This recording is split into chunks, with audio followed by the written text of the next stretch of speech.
Welcome to the Premier League check-in podcast with me and Matt SB. International break coming to an end now. England have played their 2 games and we're focusing back on domestic football. We have no games to talk about, Matt. So we are going to have a look at our pre-season predictions. There's some bangers in there that are not looking great. Some good ones on Matt's, less good ones on mine, although like on Potmaster, I'm 1 year out with quite a few, but hey, it means nothing at the end. Matt, how you doing, mate? And you probably feel quite good about your predictions, right? Reasonable. It's still early though, because it can all change, I guess. It's still early on into the season, but we thought it'd be a good idea to scrutinise our own predictions today, hold ourselves accountable, as some people like to do in the comments, and see what we've got right and what we've got wrong. So it'd be fun to look at it today. Right. So you've actually got 4 bob on. So this is very, very impressive stuff. Head over to Matt's channel for the full predictions video. You can see his rationale there, but we'll dive into it a little bit. You've got Man City in second place, which is a massive call when you consider how good that is. You've got Newcastle in 7th. They are currently in 7th. You've also got Everton in 16th. Which one of those 3 are you most confident about? Man City ultimately finishing 2nd, Newcastle 7th, or Everton 16th? I can see 2 of those teams being higher. I think I might say Everton, because I kind of expect them to be close and to hover near the relegation battle, but to just have enough to get over the line. Let's not forget, after a couple of weeks, we were a bit concerned, those terrible defeats against was it Brighton and Spurs at the start of the season. Then they were throwing away 2-goal leads and losing 3-2 in those games. But over a 38-game season, I had confidence that Sean Dyche, if he's trusted and the fans are patient with him, he'll get them away. And I still think they could finish higher than 16th. They've had a couple of decent results before the international break. But I think it wouldn't surprise me if they're near the relegation zone, but they just get over the line. And they need to, going into next season with the new stadium. So I'm happy with the Everton prediction. The Manchester City prediction is a little bit confusing to me, because I thought it would be because Arsenal would be top, but it's actually because Liverpool are currently top. But it's still early days, and you expect Man City to surely bully their way up towards the top as the season goes on. Obviously, I couldn't have anticipated that they'd lose Rodri, so that could be a factor into why they might not win the league this time round. And I was also a bit sceptical of when could a possible punishment come with the legal proceedings, and it could even be this season, which could get them finishing anywhere in the table. So that's why I kind of went for Arsenal. Arsenal have been good recently, and I put Man City second, but I will admit right now, Liverpool are definitely in the race. And then Newcastle 7th. It's very difficult to predict 4th to 8th. There's so many teams jostling, and it could be that 2 or 3 points separate those teams. But I could see Newcastle finishing inside the top 6, given their decent results so far this season. So we've both, and this is my one bob on, we've both got Ipswich finishing 17th. I think maybe there was a little bit, I'll speak for myself on this one. Ipswich are currently 17th, so it's a bob on for both of us. There's a little bit of, kind of hope rather than expectation, and let's just stick them above the line. Obviously, we've debated until we're blue in the face, excuse the pun, the 0 wins against being outside the relegation zone. And you've also flagged up that I've got Wolves 18th in the relegation zone. So I was kind of in front of that, but again, there's still the sort of argument that Wolves are going to push on. That was what I was kind of alluding to. I could see Everton going higher than 16th, but you made a pretty good case for them staying there. So talk to me about your bob on prediction for Ipswich and me maybe foreshadowing Wolves' struggles. Yeah, no, I was very impressed with that. I know it wasn't bob on, but to have called Wolves to be in the bottom 3 was a really rogue shout, because people right now, with hindsight, would be like, well, yeah, they're not doing well. But before the season started, there wasn't maybe many factors for why people might think they'd struggle. So I thought it was a really good prediction that needs highlighting. As for Ipswich, yeah, we both predicted them to finish 17th. Now, it's difficult when you come to predicting the three newly promoted teams, because last season we saw all three go straight back down that had come up from the Championship. The season before, all three had actually stayed up. Now, for me, I had to sort of use the law of averages. I thought to myself, surely we can't have all three going down again. Which one might stay up? And I looked at Ipswich, and Ipswich stuck out to me as you get this team, you get a team that hasn't been in the Premier League for a long time. Obviously, they've come up with great momentum. I think McKenna's amazing, and they've spent some money in the summer transfer window and brought in some good players. But I also think a team that's not been in the Premier League for some time, might have that surprise factor. You think Sheffield United, when they first came up with Wilder, they were like top half. Leeds United, their first season, they were good. Forest, with their first season, they stayed up. And I think you have more of a chance as one of those teams that's not been in the Premier League for some time than maybe a so-called yo-yo team that's going up and down. So that's why I went for Ipswich. And I know they've not won yet, but I think they've got a chance of staying up based on some of the performances we've seen. Should we look at the bad ones now then, Matt? No. And we both, this is interesting actually, because we both had Man United and Crystal Palace in the same place in both our predictions table. And we're actually 9 places out with both sides. So Manchester United, both Matt and myself had in 5th position. They're currently 9 lower in 14th. And we both had Palace inside the top half. In 9th place, they're currently 18th. I suppose Palace being 9 places lower is probably a bigger surprise than Man United being 9 places lower, because there was always the chance that Ten Hag, there would continue to be a bit of chaos there. Whereas Palace, I don't know your rationale, but mine was really good end to last season. They're always in the middle. They always do well. Although there was the caveat, the elephant in the room of Elise and Gay and people, Eze as well, people possibly exiting. So do you agree with me that Palace being 9 out is more of a surprise than Man United being 9 out? Yes, definitely, especially the way they ended last season. You're right, they lost Elise, but I think on the whole it was actually a decent window because they kept Eze, they kept Mateta, they kept Gueye, and there's a lot of quality there. And towards the end of the last season, Glasner had that desired effect of, wow, Palace looked like they could be a top 10 team even more next season. They beat Man United 4-0 towards the end of last season. They beat Villa 5-0 on the final day. So coming into this season, you're probably thinking, well, they're not going to be near the relegation zone. That they never usually are. But I don't know. I mean, I know they've lost Elise, but I still think they've got more than enough quality to get out of here. It's early days, though. I mean, they could still comfortably be mid-table come the end of the season. But this slow start gives them something to worry about, and it gives the other teams down there, the newly promoted teams, a bit of hope. Oh, can we keep Palace down here with us? Can they be a team we might finish ahead of?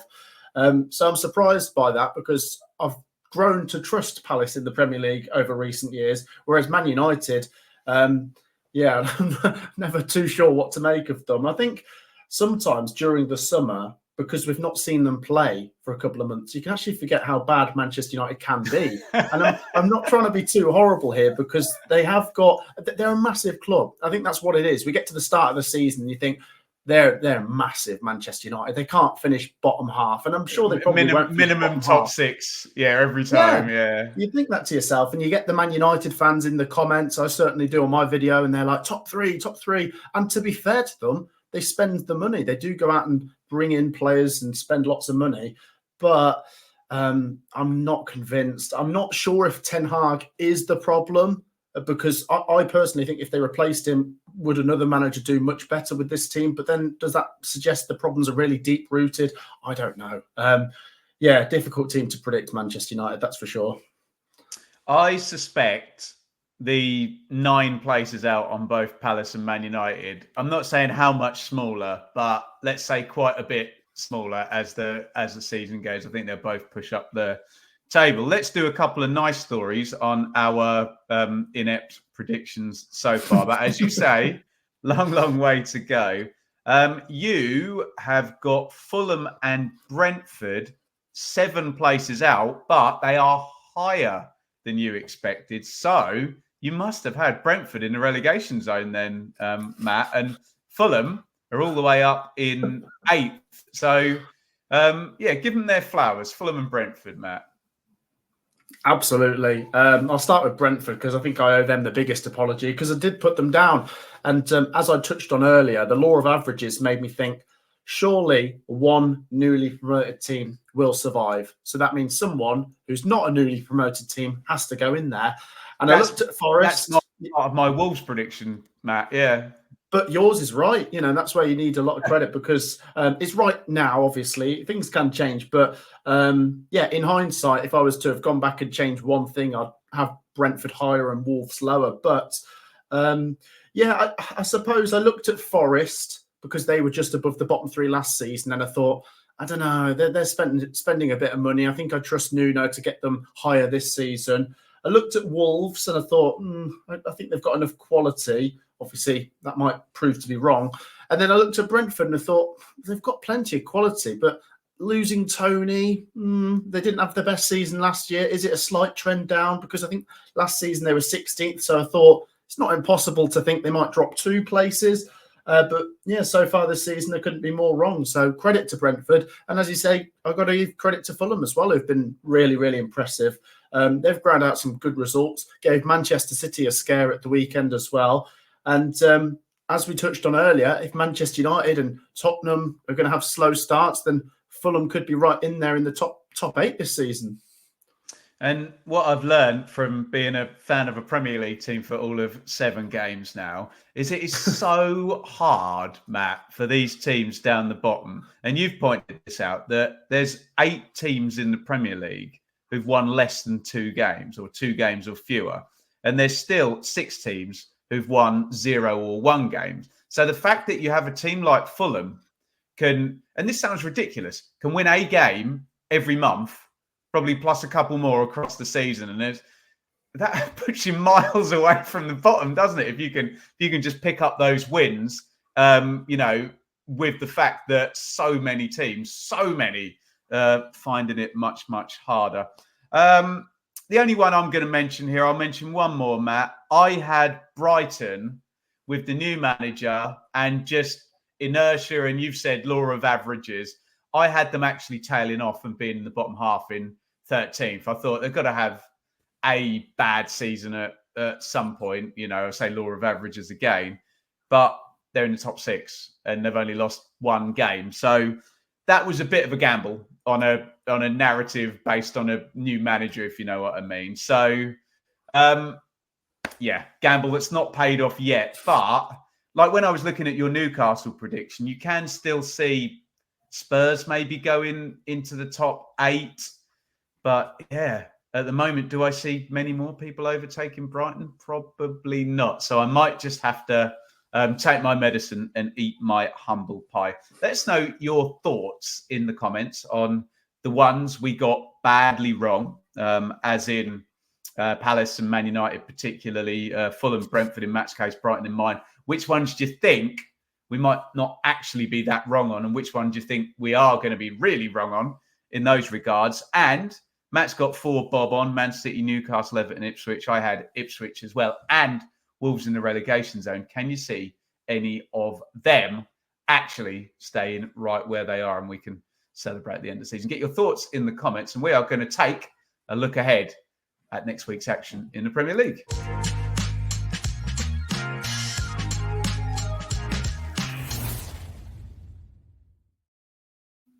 Right. With our EFL hats on, Matt, and our relegation, what do you call it? A relegation sandwich, our love for that sort of thing. There's some good ones. The mouth-watering matchup poll, though, does have a traditionally big match as the winner. Just head over to as my iPad screws me over right royally, the community tab on the Benjamin Bloom Football Channel, and you will see there is the poll. And coming in last with 5%, Newcastle versus Brighton, which I think is like 6th against 7th. With 12%, one that we're going to be very interested in, Matt, is Southampton versus Leicester. Throw whatever cliche you like at that massive must-win 6-pointer, rinse, repeat. 31%, and this may be something to do with my subscriber base and the fact that I'm an Ipswich fan, Matt, but 31% Ipswich Everton. But 52% said the mouth-watering matchup should be Liverpool versus Chelsea, which is first versus fourth, which in modern era Premier League, before it was Man United Arsenal, or maybe Man United Liverpool or whatever, going back a little bit further, but Liverpool and Chelsea became the rivalry, didn't it, with Mourinho and Benitez and Gerrard and Carragher versus Lampard and Terry and all of that good stuff. Liverpool top of the table, but Chelsea, I think, are better than most of us thought they were going to be. So before we get into our favourite region of the table, just give us a little word on Liverpool-Chelsea, Matt. Yeah, you're right. I mean, we didn't pick up on Chelsea at the start of this, the check-in podcast today, because we weren't too far out with them. I think I predicted them to be fifth, and they're currently fourth. But the main thing is they are being slightly better than I thought they'd be. And you can maybe trust them a bit more this season. I think before you just thought they were a bit, I don't know, they certainly had quality, but they could be a bit spineless and a bit fragile and susceptible to losing to bottom half teams at home. And making loads of chances, Matt, and not taking any of them as well. Exactly. And we've seen how ruthless they can be this season. When they went away to Wolves and scored 6, you've got Jackson, Madueke, and of course, Cole Palmer. So they go away to Liverpool and you think to yourselves, I make Liverpool favourites, but Chelsea could cause them problems. This could be a really good test for Liverpool. I mean, it's become, I suppose, for the last few years, especially while it's been Klopp versus any manager at Chelsea through that revolving door over the last few years, but it's felt like Liverpool are always strong favourites. And I think they still are because they've got more structure and Slot's had a great start coming in, but it just feels to me like this is an opportunity for Chelsea to give them a game. Whereas before it felt to me like, Liverpool at home to Chelsea, 2-3-0. I think they'll get the job done comfortably. So, if Chelsea go there, they score first, Cole Palmer gets in on the act, then they can make things really difficult here for Liverpool, who, as I say, have been great. They deserve to be top of the table. But just looking at that home defeat to Nottingham Forest, they're not faultless. So good test for Liverpool. Be great if they win. They'll stay top of the table. But you certainly think Chelsea go there in good form. And a chance now for Palmer as well. He's rightly being talked about as being, one of the best players in the league, which therefore makes you one of the best players in the world if you're one of the best players in the Premier League. But so far this season, goal contributions against Wolves, Palace, West Ham, and Brighton are a top 6 side, and he scored 4, and an assist against Forest. But he'll really going to want to be proving himself at Anfield against the league leaders. Ipswich versus Everton, Matt, and my voice just takes a different tone because, my God, I'm desperate for Ipswich to win this game. But I've predicted, well, I won't give away. I've predicted they're not going to. I've predicted a draw in this one. It's a hard one, isn't it, Matt? Oh, Ben, it is a tough one. It's a really tough one because a win or a defeat could really shape the next few games and potentially the season, because Ipswich have been good. We've been encouraged by the performances. For a newly promoted team that's not been in the Premier League for such a long time, and they're currently above the bottom 3 after 7 games, you've got to draw the positives from it. But that defeat against West Ham has just showed a couple of frailties, I guess, and you come into this game, and as you said, your next home game is Leicester as well. You need that first win. You feel like you really need the first win before the next defeat. I'm not sure if a draw is great. It's okay.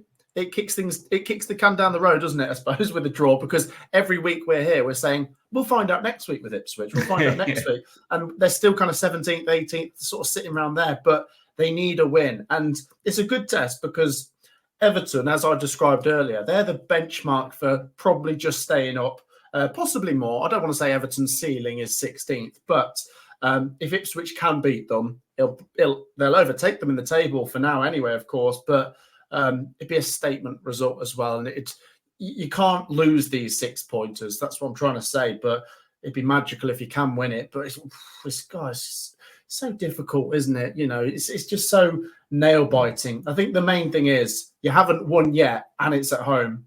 You got to get the win, it feels like. Yeah, and there has been a pronounced difference between the home performances and the away performances. A really good against Fulham and against Villa to get those points. So if you look at it like that and say if you perform how you did, at home to Villa against Everton, in theory you beat them because Villa are much better than Everton. But to your point, if you perform how you did away at West Ham, then it's not going to go so well, mate. This Southampton-Leicester game is huge on the basis if Leicester were to beat Southampton, that's an 8-point gap. And I don't want to get into. I know I get cross with all the people who say, "Oh, it's too early to say." Fine, you can hold that opinion. Southampton ain't making up 8 points on Everton in the next. Leicester in the next 30 games. You just can't. The way that things are going at the moment. So I don't know if there's going to be Leicester fans thinking, finish them off here. Do you know what I mean? Stick an 8-point gap in, and then you've almost saying, okay, there's only 2 relegation places then because we're definitely going to finish above Southampton. And Saints just desperately, like Ipswich, need that win, don't they? Yeah, it's massive for Leicester, but it's absolutely huge for Southampton. This has to be where they get something, and preferably a win, because I agree with what you've just said. I know people will be quick to get in the comments and say, well, it's not mathematically over in October, but... Fair enough, yeah. But I would say if Leicester win this, I personally don't see much of a way back for Southampton unless they do something very special, like Russell Martin just suddenly gets 2 wins, or they replace him and a new manager suddenly gets the right formula. Because you're right, this is the most unforgiving league in the world. And if you're going to lose at home to Leicester and draw at home to Ipswich and throw away silly points here, there and everywhere, then you're going to have to make it up by beating an Arsenal or beating a Tottenham or something, because you don't get easy games every week. And I'm not saying this is an easy game. It's the most favourable you can get, because playing these 6-pointers at the bottom, I mean, at home against a team in the Championship last season. Yeah, I totally get it. Yeah, because you do the maths here. Southampton now have to go away to Leicester and away to Ipswich later in the season, and they're going to have to go and win those games, and that might still not be enough. So, yeah, I really struggle to see how Southampton would be able to survive after losing this. And I'm not trying to be too dramatic here, but you look at Ipswich Everton, one of them or both of them are going to pick up something this week because they're playing each other. If Leicester win, they start moving away. We expect at least one of Palace or Wolves to maybe start getting a move on soon. So Southampton could be in real trouble even this early on if they lose this game. So they've got to get something, and I feel like they've got to win. It is so brutal at the bottom of this Premier League, isn't it? And not that it's great news for Wolves, but I guess the one good news for the teams at the bottom is Wolves play Man City, don't they? I think I'm correct about that on the Sunday. Who have Palace got down there? Well, Palace have got Forest, so that's not a given. And we are, Matt, as we discussed last week, coming into this period now. The following week is Leicester versus Forest. You're starting to get Ipswich, Leicester, then the following week, and Southampton, Everton. You're starting to get some big head-to-heads. And Matt, it's very easy to see the traditional teams. That's where they start winning the games and leave the newly promoted teams to kind of bite the dust, don't they?